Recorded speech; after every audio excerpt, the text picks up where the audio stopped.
so now I don't want to tear up. I really don't want to start crying because I'm already feeling my eyes being swollen up. But what's been going on in Ukraine has really affected me as a Belizean, and to most of my knowledge, I cannot vouch for all Belizeans out there in the entire world, but to most of my knowledge, all the other Belizeans that I've been around affected them also on a very personal level. Yes, it affected us very personally. Not because we don't condone Russia invasion in the Ukraine, because most Belizeans don't.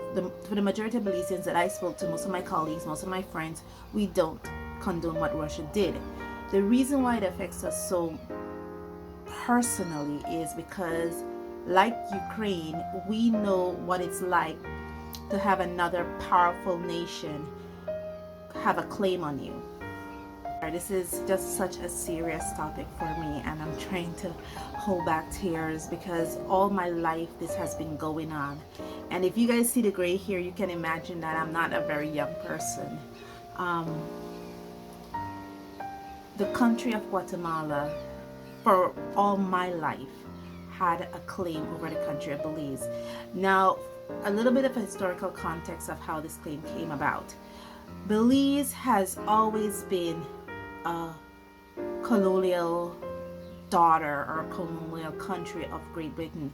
There was no point in the formation of this settlement, of the Belizean settlement or the British Honduras settlement, which it was known as at the time, the British Honduras settlement. There was no point at that time when Belize was known as the British Honduras settlement.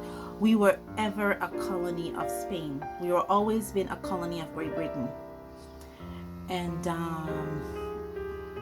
in 1798, it was one of the final great battles between the Spaniards and the British. In fact, we celebrated on the 10th of September.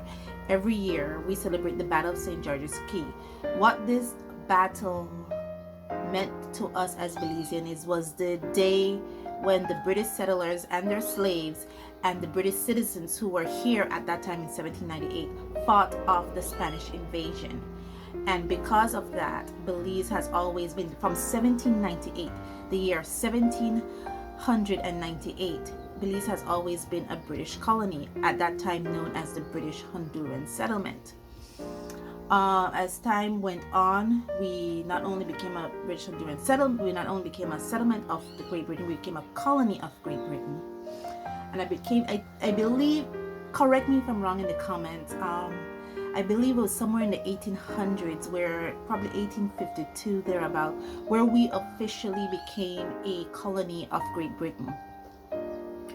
And then came about like the 1900s, and this was about 1960, 1970 thereabout.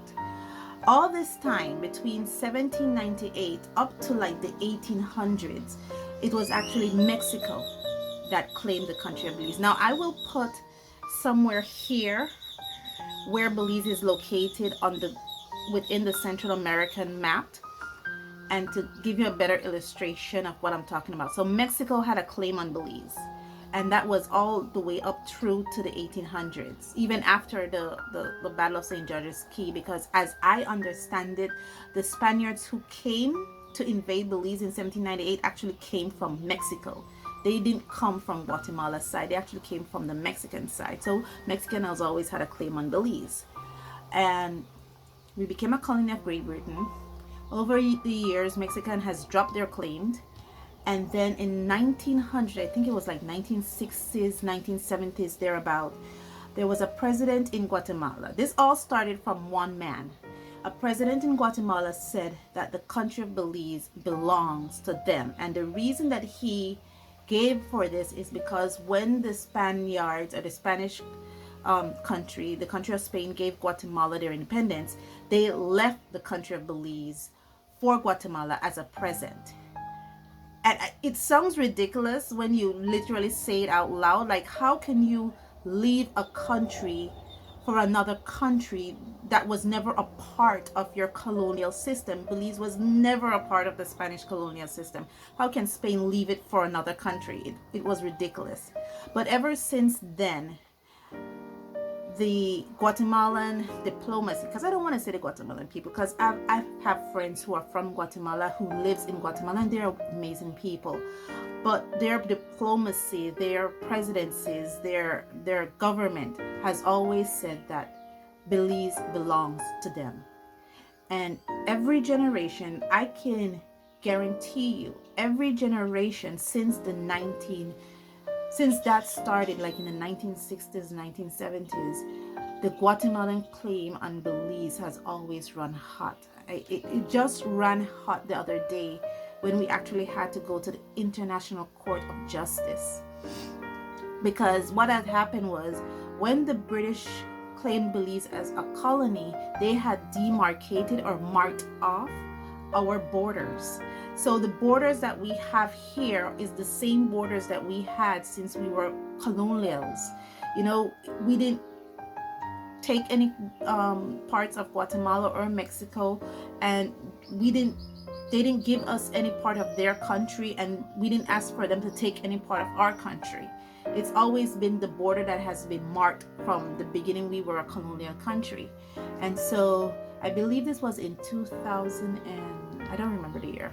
I know it was sometime late within the last 5 years or 6 years or so. We went to the ICJ, which is the International Court of Justice, asking them for them to officially rule on our borderlines and to respect Belize, and ask Guatemala to respect Belizean sovereignty, that this country, we are a country, we're a sovereign country, and that we don't belong to Guatemala.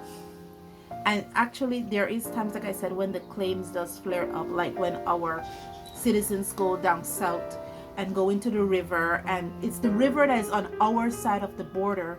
Guatemalan militaries will come over to our side of the border and chase our citizens out of the river, even though it is within Belizean territory, because they believe that that part of Belize belongs to them. They believe they own the entire southern part of Belize, or the western borders of Belize. You know, there's times when when people come over, like when smugglers come over into Belize, and they fight with the Belizean military that's patrolling within our borders, and then it flares up that we did not do that, you know. And so, and that's why it is so personal, because we know what it's like. Guatemala is a powerful country with a powerful military, and Belize is barely, we're not even second world, guys. We're just trying to elevate ourselves out of third world status. To have a powerful nation like Guatemala to have a claim on you is frightening. And every generation, literally every generation, I can even dare say every decade, you know, because like it's almost like every 10 years, every 5 years. So we Belizeans get scared that any minute the Guatemalan military is going to come over our borders and invade our country. And that's the reason why the war in Ukraine is so personal to us, because it is frightening that there are people out there, and I'm not saying Putin is a bad person, but there are people out there who just for greed itself just want to claim a sovereign country. And for that reason, it was very important to me to support Ukraine, and I made it my business to get this, which is the Ukrainian-based Rosa Gallery Watercolor Paints. Now, I do have some samples of White Knights, and I am not going to, as long as the war in Ukraine is going on, I will not review those White Knight paints. Not because I think the owners of White Knights is with Putin and are for this war or anything like that. I don't know their position, to be honest. But because I stand with Ukraine, I will review the Rosa Gallery Watercolor Paints. And I will show a clip, a video snip where I actually got the White Knight paints as a Christmas haul. So I got it long before this war happened, but it was important to me to get this. so I've composed myself a little bit. I don't want to be, like I said, I don't want to be too emotional. I'm trying to be very careful with the words I speak, because I know the words I speak is going to add emotional credence to it. And I'm going to flip this camera over, and we're going to be looking at swatching and giving you guys my first impression of the Rosa Gallery watercolor paints. That is something that I needed to do as a YouTube artist, as a Belizean, as a person living in the country of Belize. It's something I needed to do. So I will be showing you guys this paint. So let me flip the camera around and let me hop to here. We are. It has Rosa Gallery. I didn't even tell you what. Well, I did show you guys these overview, but I didn't show you the back of the box. It has where it is, but this is all written in Ukraine. So yeah, I can't read that, but yeah. So I think these are also sold on Arthur Miranda's website. There's the PY35 stating that it is a cadmium yellow. There's more information, and the Rosa Gallery. So I'm gonna open it from here. Oh gosh, the struggle is real, guys. Let's see what we're doing with here. And it has here Rosa Gallery Watercolor Paint, Cadmium Yellow. I'm just gonna try to see if I could not tear the name, but it doesn't look like it's gonna be working with me today. Ooh. Okay, this is nice. I prefer this. This is really nice. When I say I prefer it, I mean I prefer the fact that there's nothing covering it. Seem to be really full with paint. And now I'm gonna label it. So first we're looking at cadmium yellow. This is 702, and I'm just gonna continue to label this. So this one is cadmium lemon, not cadmium yellow, cadmium lemon. It's PY3 5, has a light fastness of 3, and it's supposed to be semi-opaque. But I'm gonna label all these, and then we're gonna get to the swatching, guys. So if you hear me sniffing a little bit, it's I'm still a little emotional just thinking about what's been going on, you know.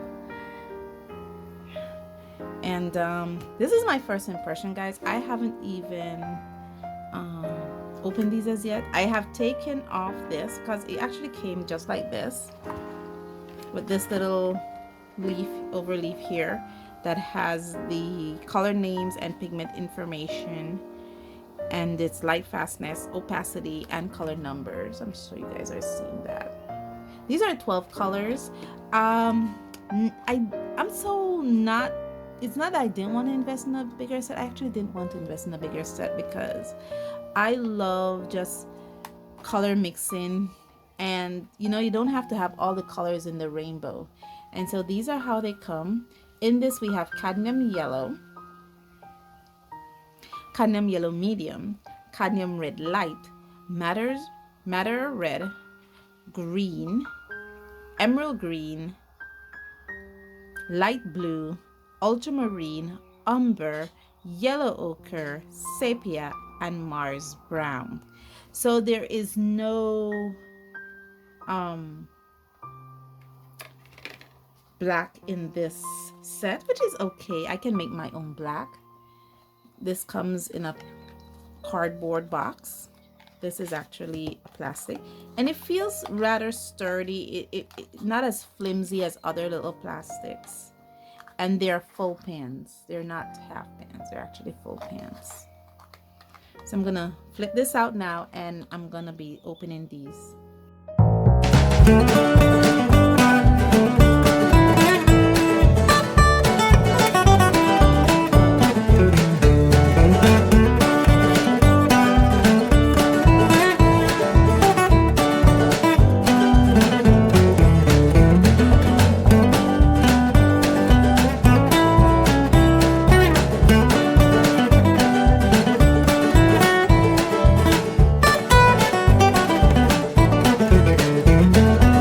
Okay, so after unlocking all these look like they're hand poured in, just for the fact that they have like let me show you what I'm looking at here. Bring you guys in a bit closer. Yeah, you see that right there on top of the umber? It looks like a little swirl. So I'm thinking that they're actually hand poured in, and it kind of reminds me when I put paint in pans, how it actually comes out. So I'm thinking these are hand pour. Bring you back out. Yeah, I've already written a little swatch card, so that we're doing a first impression of these, and then I'll be working with this some, and then I'll bring you a full review.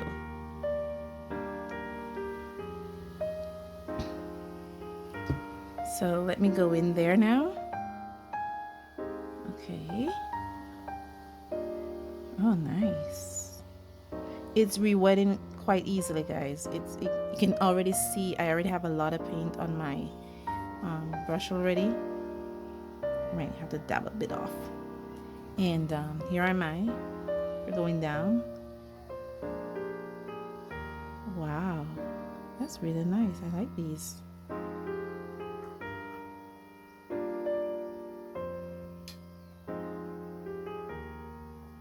Let me bring out the color a little bit. Kind of like dilute it down a little bit. These are really nice.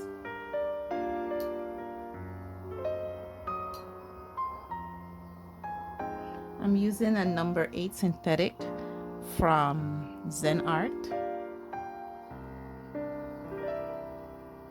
Okay, this feels kind of tacky, like it's mixed with honey. This is the Cadmium Yellow Medium. Oh yeah, I'm gonna love these paints. I don't know, I just love a really warm yellow and a really cool yellow.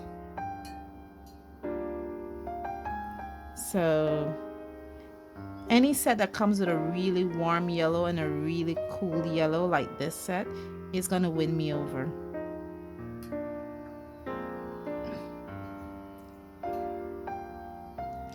Now we're going into the Cadmium Red Light. The other thing I find interesting is that these are actually cadmium pigment, especially for the cadmium yellows. These are actually cadmium pigment, but for the Cadmium Red Light, there's actually a PO20 mixed with it. So it has a orange mixed with it, but it is the same PR 108. I think there's 208. 108 pigment, which is the actual pigment for the cadmium colors. So that's really nice. One of the things I find interesting about cadmium colors, and I'm looking from my own experience, is that it tends to turn dark.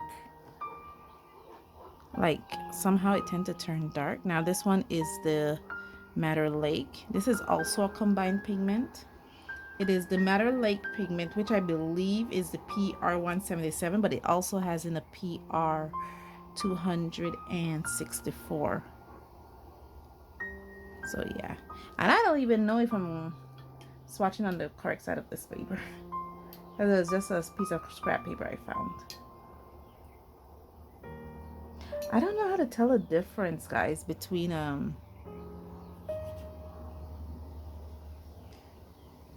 and I'm swatching on 100% cotton paper, and I think I picked up a little too much water just now in my brush. That's okay.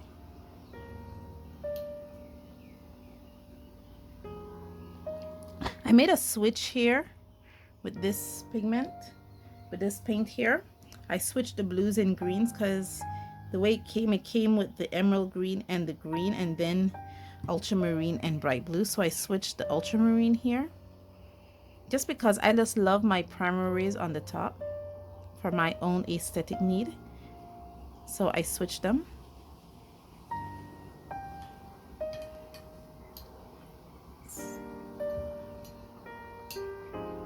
This brush is really stiff. And I didn't want to use another brush that I have because the other brush that I have is kind of small and I don't want to pull out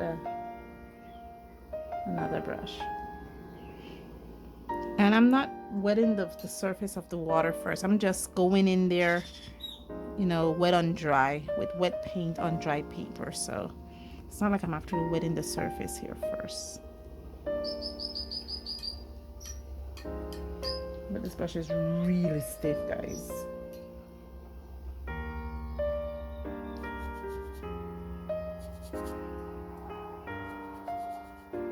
I'm trying to remember when I use it with acrylic if I don't take it out first, because normally I use this brush with acrylic paints, but I always make sure I wash my brush out good first. Literally wash it out with soap and water and everything.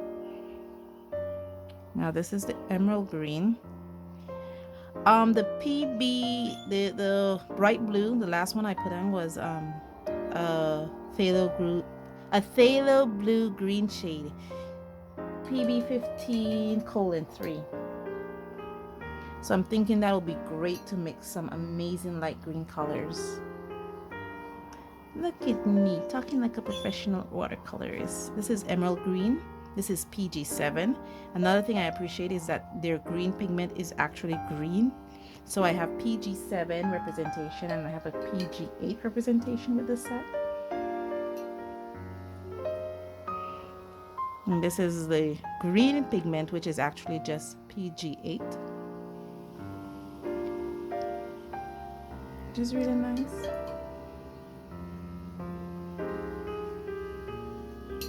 Do I want to try every single pigment there is in the world? I would love to. Can I afford it? No, I can't.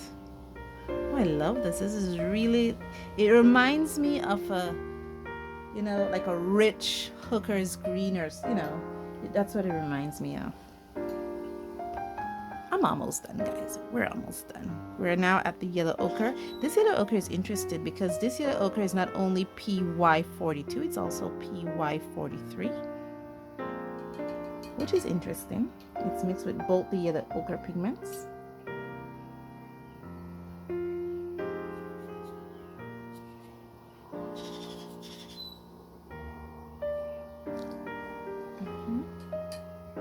Almost done, guys. We are almost done, believe it or not. We're at the last three, which is supposed to be the browns. This is umber, which is actually PBR7 only. Okay.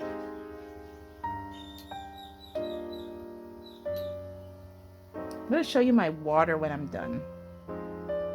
You know, let you guys judge if there's any fillers in it or not. I really like this. Did it say if the umber is opaque? It says the umber is semi-opaque, so maybe I didn't get enough color down there. But no, it's really transparent. You can really see through that. I'm almost done, guys. I'm almost done. Two more colors. Next one is Sepia. Now this one is a PG7 mixed with a PR177 and a black. That'll be interesting. I would love to see how this swatch out. I know it's going to lean a little to the red side because of the PR177.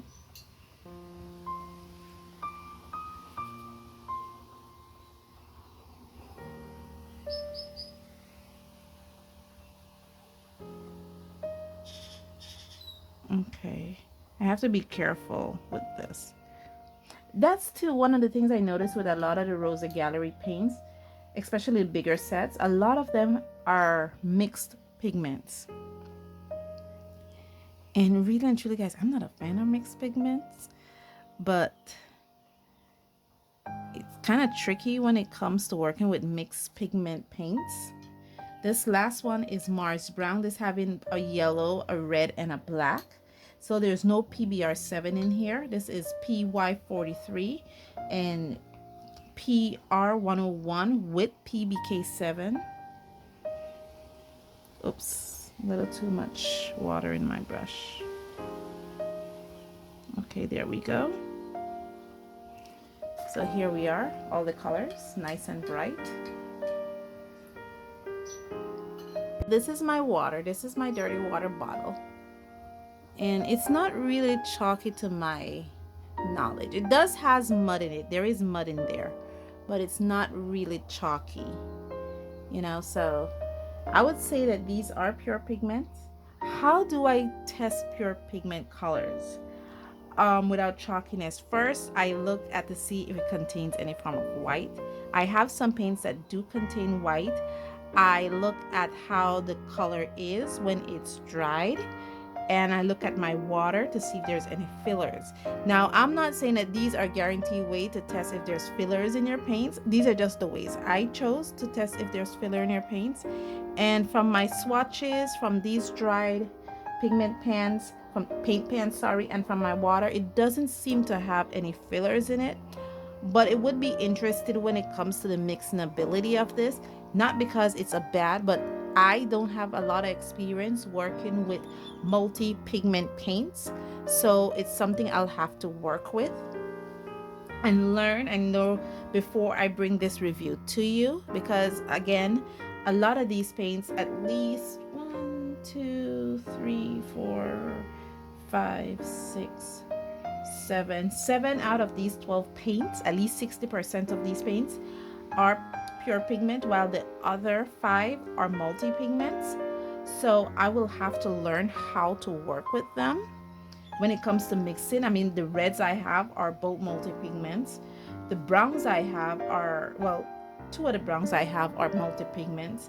So, and the yellow ochre I have, which is a color I use a lot when it comes to my landscaping and stuff, is a multi-pigment. So I'll have to learn how to work with them. And when I learn that, or have a sense of how to work with these paints and use these paints in multiple illustrations, I'm gonna bring that full review to you guys. Okay, so I know we end on a downer, but let me know what you think in the comments below, what you think of this little set.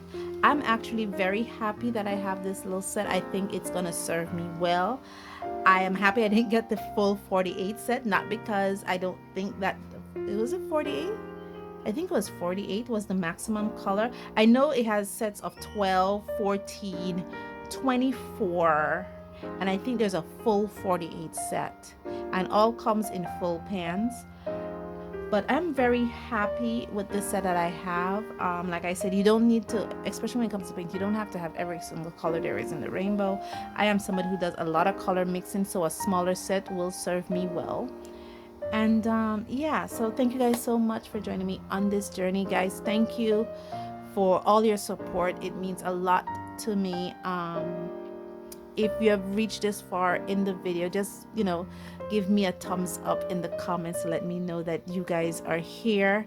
I did give my personal position. I do stand with Ukraine, and I did explain in the beginning why that stand is important to me. I am not going to judge anybody for whichever side of the fence that you're on. That is your decision and your decision alone.